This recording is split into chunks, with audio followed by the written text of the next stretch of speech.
Welcome to the Artwork of You, the podcast where your life is the canvas and you are the masterpiece.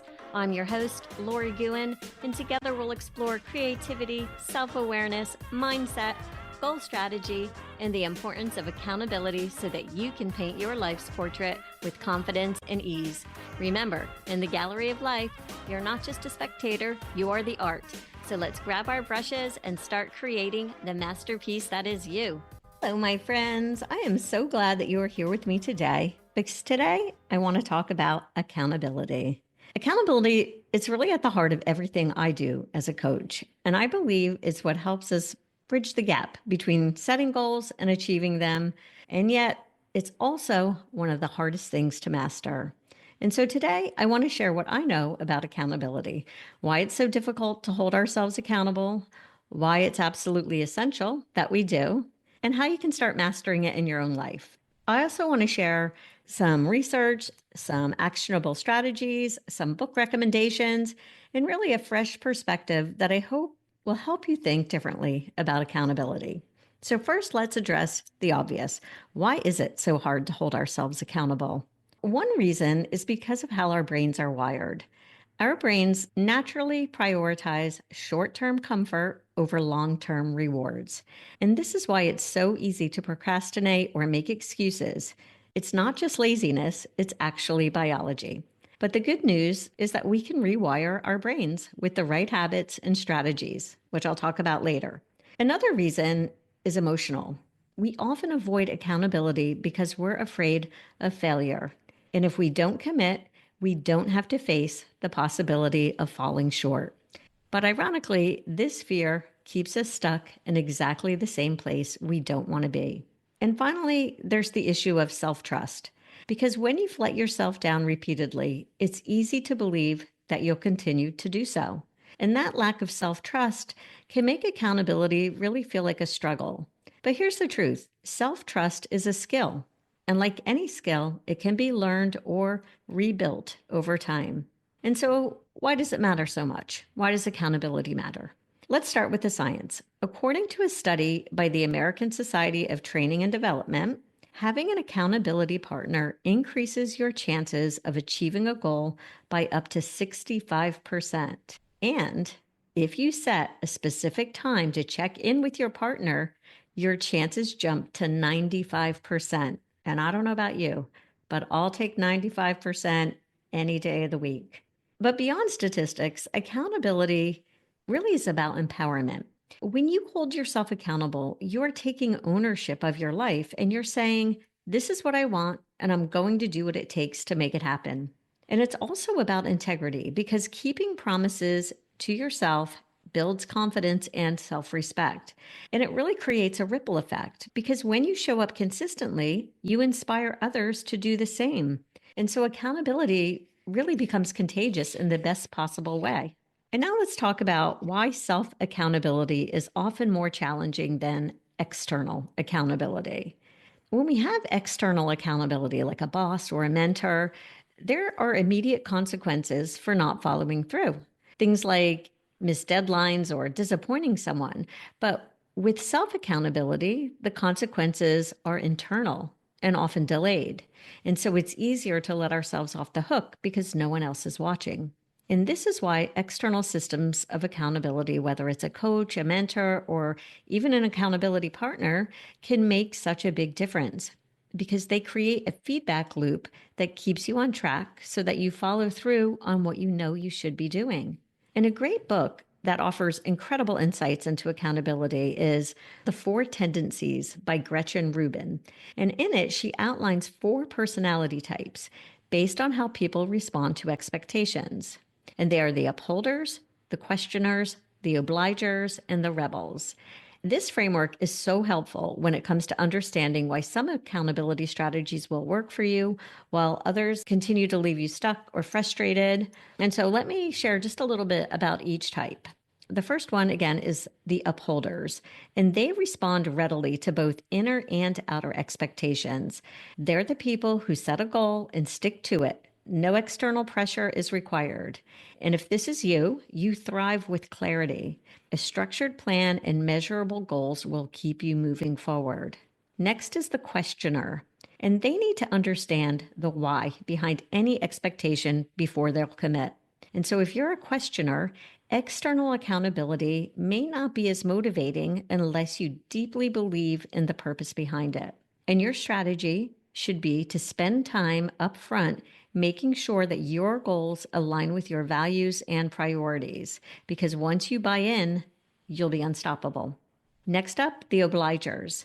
The obligers are great at meeting external expectations, but they struggle with the inner ones. And most of my coaching clients tend to fall into this category.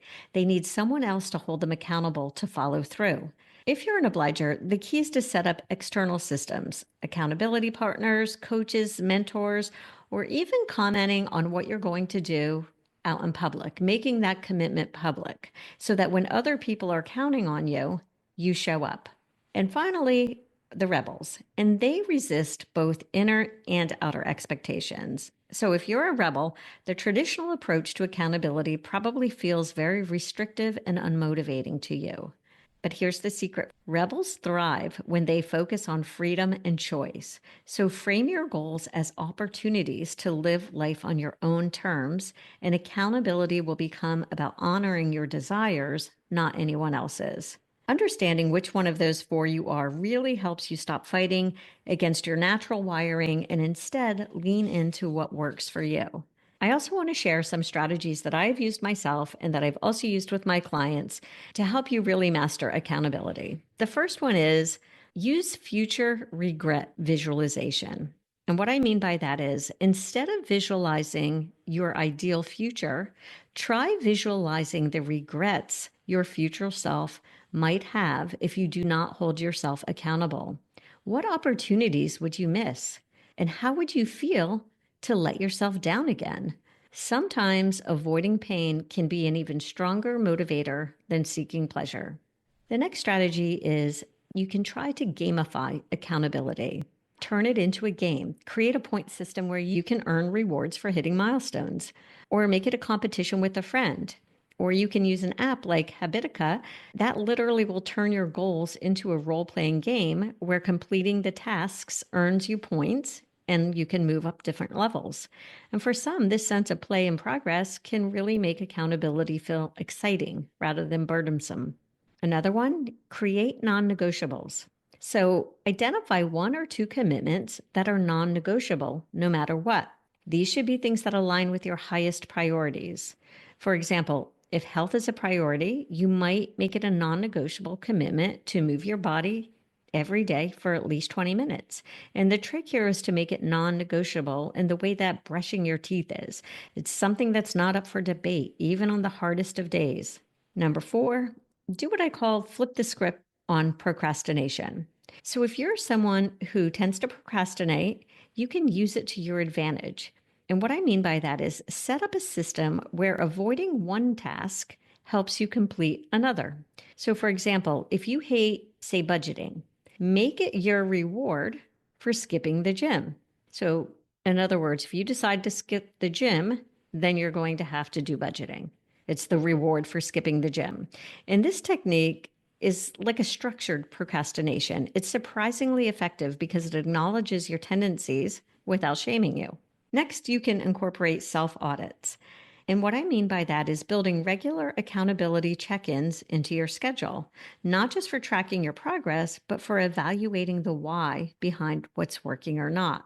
And I know I've talked about this before, using the what worked, what didn't work, and what would I do differently framework. This self-audit really will help you pivot without getting stuck in analysis paralysis or guilt. Next, you can create a consequence system. Make failure to follow through come up with a real world consequence. So for example, tell a friend that you'll donate $50 to a cause that you don't support if you don't meet a specific goal. And this isn't about punishment. It's about creating something that will really motivate you to act.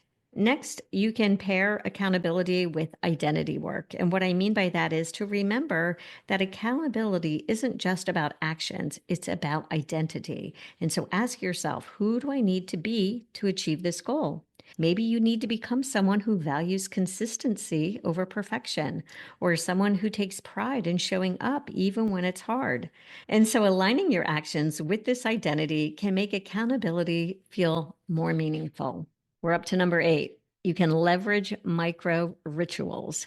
Think about tiny actions that signal to your brain, I'm showing up. For instance, lighting a candle before starting work, or putting on workout clothes first thing in the morning. Because these micro rituals, they might seem insignificant, but they create momentum and they anchor you to your commitment. Because when you see yourself with these workout clothes on while you're drinking your coffee, you'll be naturally inclined to then get out the door and get moving. And finally, make your accountability visible. Share your goals in a way that feels public but safe. And so, for instance, you can post about your progress in a private group or with a select group of friends or with a trusted coach or mentor. And when you know others are watching, even when it's in a supportive, low pressure way, you're less likely to back out. I have one more. Build in recovery days, because accountability, again, doesn't mean perfection. In fact, leaving room for recovery days when you intentionally rest or reassess can really help you avoid burnout and stay consistent in the long run. And so plan to take these days in advance so that they feel intentional rather than like you're slacking off.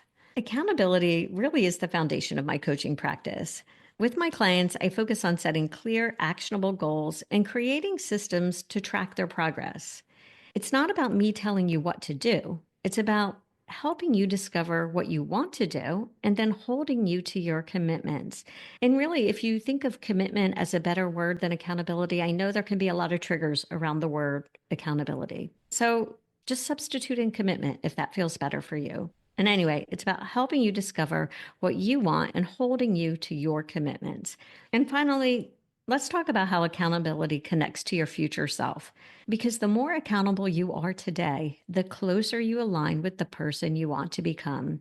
And try to think of it as a bridge between where you are and where you want to be. Think of accountability as that bridge. And so as we wrap up, I want to leave you with a challenge. Pick one thing that you've been putting off, big or small, it doesn't matter, and commit to doing it today. Not tomorrow, not next week, today. And if you're feeling bold, share it with someone you trust to hold yourself accountable. And if you're ready to take your accountability to the next level, coaching just might be the missing piece. So reach out. I'd love to help you bridge the gap between where you are and where you want to be. That's a wrap for today, my friends. Thank you for sharing your time with me. And remember to show up in your life like the masterpiece you are, because you are the artwork. Please subscribe and leave a 5-star review. Have a fabulous day.